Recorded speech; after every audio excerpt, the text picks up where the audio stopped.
We begin this hour in China, where widespread flooding in southern Guangdong province has left at least 3 people dead and 11 others missing. A day ago, officials issued a once-in-a-century flood warning. Rescuers are enacting emergency plans to protect more than 127 million people living in the country's most populous province. More than 53,000 people have been forced to flee their homes by boats. Authorities have launched a level 2 emergency response in the Pearl River Delta, the second highest in a 4-tier system. The Beijiang River, that flows tens of kilometers from population centers Guangzhou and Foshan, has overflown, and officials are warning of an exceptionally large flood. CCTV reports that water levels could rise up to nearly 6 meters above the warning limit.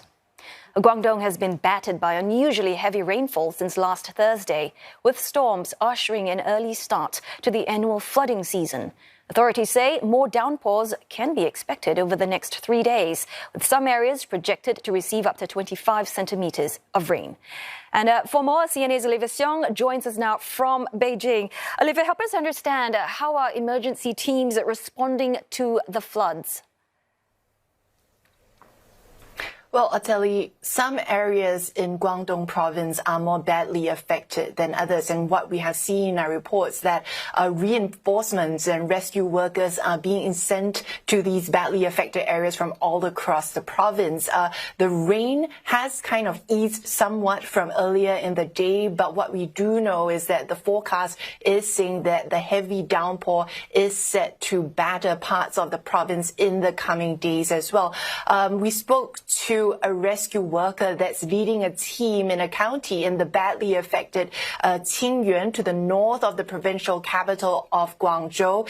They've been on the ground since yesterday, and when he spoke to us, he said that what he's noticed that's been different from when the province experienced heavy flooding back in 2022, which was then its most serious flooding in 6 decades. He said this time round, the residents in the affected area had been given at least 3 days notice to evacuate from their homes, which he said has helped to mitigate the impact. Of course, some residents have decided to stay put, but they were also told to prepare with enough food and water. And we know that tens of thousands of people have been moved to temporary shelters as they brace for what's to come. Olivia, it's good to know that the residents were given some 3 days notice to evacuate, and that's probably because in recent years China has seen a surge in severe floods, droughts, record-breaking heat. So what else are authorities doing to reduce the risk from these extreme weather events?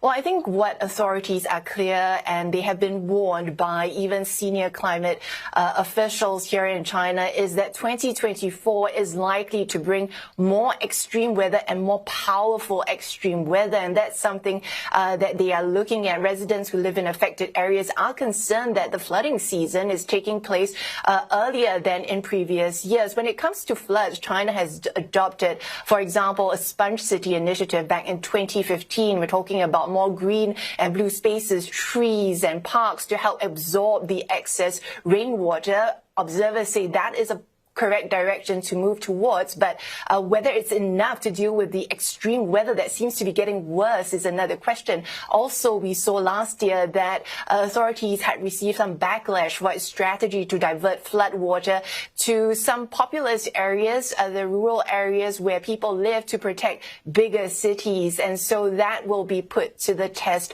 once again, as we also know that China has been planning a 3-year campaign starting this year to tackle problems hampering their response times during disasters. And we know that there is a reason why China would want to put in place and mitigate any risk because of the economic losses.